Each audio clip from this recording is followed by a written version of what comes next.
बहुत पुरानी बात है। रूस में एक गांव था जिसके ज्यादातर निवासी गरीब किसान थे। गांव में केवल एक ही आदमी अमीर था और वह था उस गांव का जागीरदार। वह बड़ा लालची और कंजूस प्रवृत्ति का व्यक्ति था और कभी किसी के ऊपर एक पैसा खर्च न कर सकता था। कभी किसी को मुफ्त में पानी तक पिलाने में उसकी जान निकलती थी। एक रोज गांव के कुछ किसान मित्र आपस में बैठे गप्पे लड़ा रहे थे। लोग अपने अपने बारे में लंबी लंबी हाँक रहे थे कि मैं ऐसा हूँ, मैं वैसा हूँ, मैंने यह किया, मैंने वह किया, वगैरह वगैरह। तभी एक किसान बोल उठा, पहले तुमने क्या किया वह जाने दो, आगे क्या करके दिखा सकते हो वह बताओ। इस पर एक किसान बोला, मैं जागीरदार के घर खाना खाकर दिखा सकता हूँ। असंभव। एक बार आसमान से तारे तोड़ लाने को कहते तो मान भी लेते, मगर हमारे परम कंजूस जागीरदार के घर भोजन करने की बात तो संभव ही नहीं हो सकती। एक दूसरा किसान हंसते हुए बोला, लगाते हो शर्त?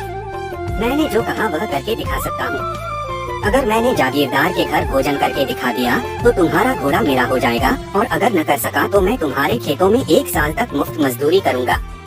तुम्हारी शर्त मंजूर है? तुम जरूर हारोगे, दूसरे किसान ने हंसते हुए कहा। अगले दिन वह किसान अपने मित्रों के साथ जागीरदार की बैठक में पहुंचा।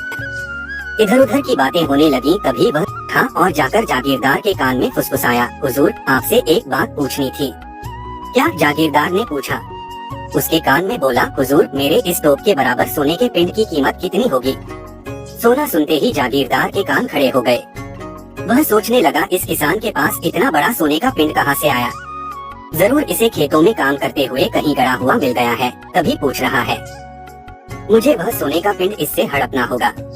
उसने किसान के कान के पास मुंह ले जाकर धीरे से कहा, अभी थोड़ी देर में बताता हूँ, तब तक चुपचाप बैठ जाओ। यह सुनकर किसान धीरे से बोला, अच्छा तो हुजूर तब तक मैं अपने घर हो आता हूँ। भूख लग रही है, भोजन करके आऊंगा तब पूछ लूंगा। इतना कहकर वह चलने को उद्यत हो गया। जागीरदार ने सोचा, अगर यह यहाँ से गया तो सोने के पिंड की बात किसी और को बता सकता है। एक बार बात सबको मालूम हो गई, फिर वह सोने का पिंड हड़पना मुश्किल हो जाएगा। अभी तक तो ऐसा प्रतीत हो रहा है कि इसने किसी को बताया नहीं है, अन्यथा यह मेरे कान में इस तरह फुसफुसाता क्यों? उसने तुरंत का किसान का हाथ पकड़कर कहा, अरे भूख लग रही है तो घर जाने की क्या जरूरत है?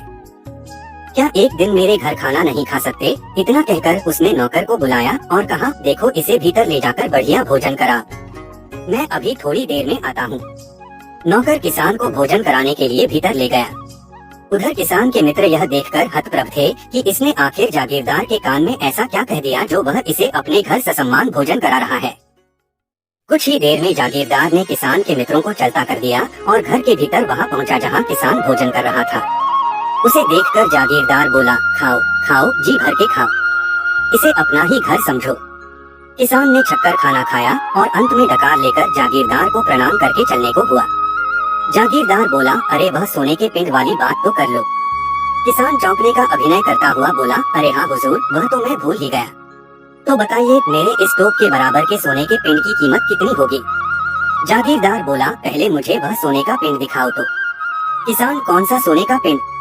जागीरदार, वही जिसकी कीमत तुम जानना चाहते हो। किसान हंसते हुए बोला, अरे हुजूर मेरे पास ऐसा कोई पिंड नहीं है, मैं तो बस अपना ज्ञान बढ़ाने के लिए जानना चाहता था। यह सुनते ही जागीरदार आग बबूला हो गया और गालियां बकता हुआ किसान को मारने दौड़ा। हंसता हुआ किसान वहां से फौरन 9-2-11 हो गया। इस तरह किसान ने अपनी चतुराई से न सिर्फ कंजूस जागीरदार के घर स्वादिष्ट पकवानों का आनंद उठाया, बल्कि शर्त के मुताबिक अपने मित्र का घोड़ा भी जीत लिया।